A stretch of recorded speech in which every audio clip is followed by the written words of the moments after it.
ఇదే RTV app వార్తల్ని క్షణాల్లో చదివే అవకాశం ఉంటుంది. ఒక న్యూస్ పేపర్, ఒక టెలివిజన్ ఛానల్ మీ చేతుల్లో. మన దేశంలో 47 సీట్లు ఆదివాసీ సీట్లు ఉంటే, అంటే గిరిజనులకు ఉంటే, అందులో ఆల్రెడీ 31 సీట్లలో నరేంద్ర మోడీ గారిని ఆశీర్వదించి అక్కడున్న గిరిజన నాయకులకి పట్టం కట్టడం జరిగింది.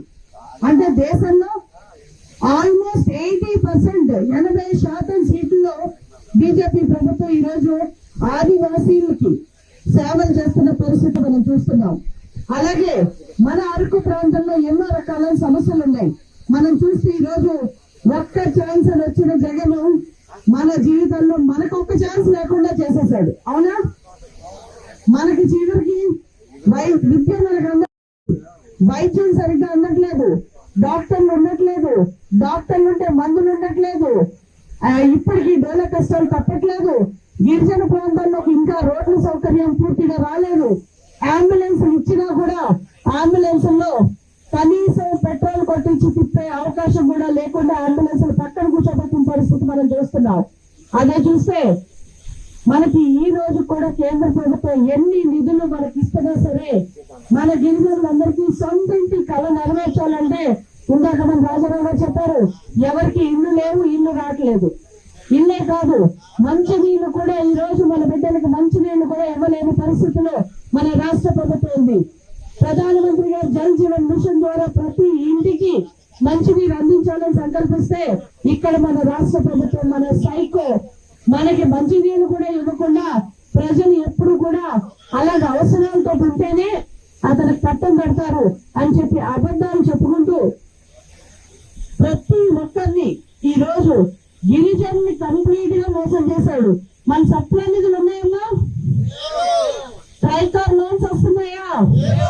ఏజెన్సీ డిఎస్సి సర్పంచుల అకౌంట్ లో నిధులు, ప్రభుత్వ ఉద్యోగులకి జీతాలు ఏమీ లేవు. మన పిల్లలకి బటన్ నొక్కుతున్నాడు అంటాడు, కానీ ఆ బటన్ ఎంతమందికి నొక్కుతున్నాడో, ఎంతమందికి వెళ్తుందో ఎవ్వరికీ తెలియదు. ఆశా వర్కర్స్ రోడ్డెక్కారు.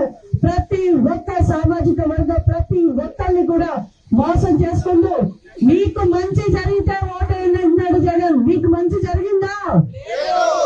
మరి ఓటేలా వేస్తాం మనం? కాబట్టి మనం ఒక్కటే గుర్తుపెట్టుకోవాలి, మీరు ఎవరైతే మళ్ళీ ఫ్యాన్ వేస్తున్నారో ఆ ఫ్యాన్ కు ఓటేస్తే మళ్ళీ మన ఫ్యాన్ కు ఉరేసుకున్నట్టే అని చెప్పాలి. అంతేనా? మన జీవితం 60 నెలలు చాలా కష్టపడ్డామా. ఇంకా 10 రోజులే ఉంది ఎలక్షన్స్ కి. మే 13వ తారీఖున ఎలక్షన్స్ రాబోతున్నాయి.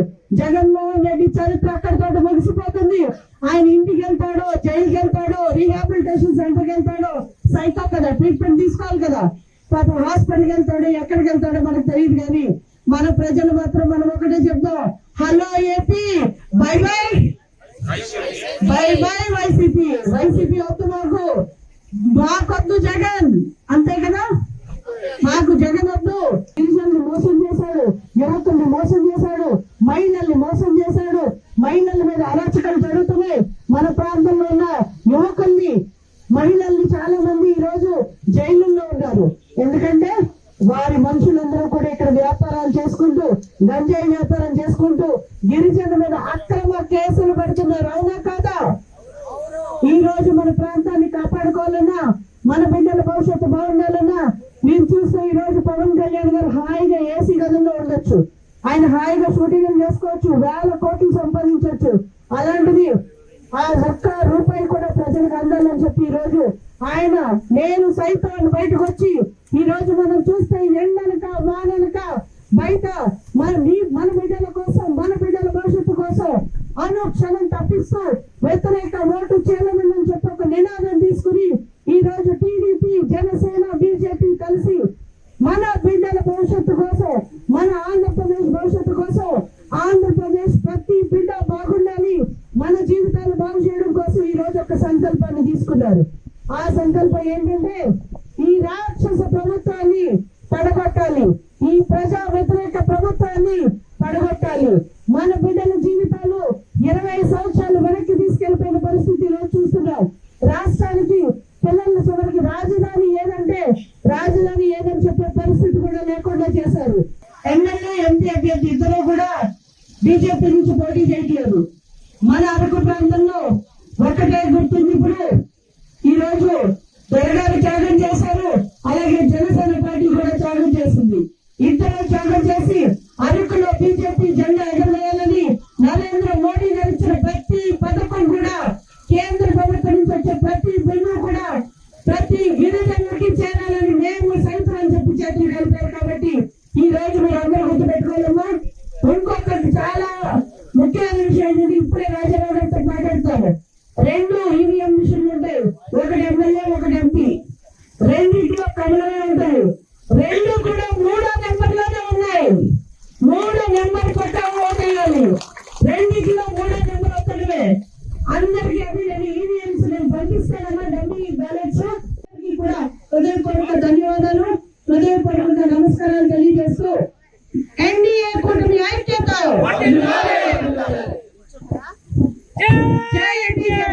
మరిన్ని వీడియోస్ కోసం ఛానల్ ని సబ్స్క్రైబ్ చేయండి, లేటెస్ట్ అప్డేట్స్ కోసం వాట్సాప్ ఛానల్ ని ఫాలో చేయండి అండ్ లింక్ డిస్క్రిప్షన్ లో ఉంది.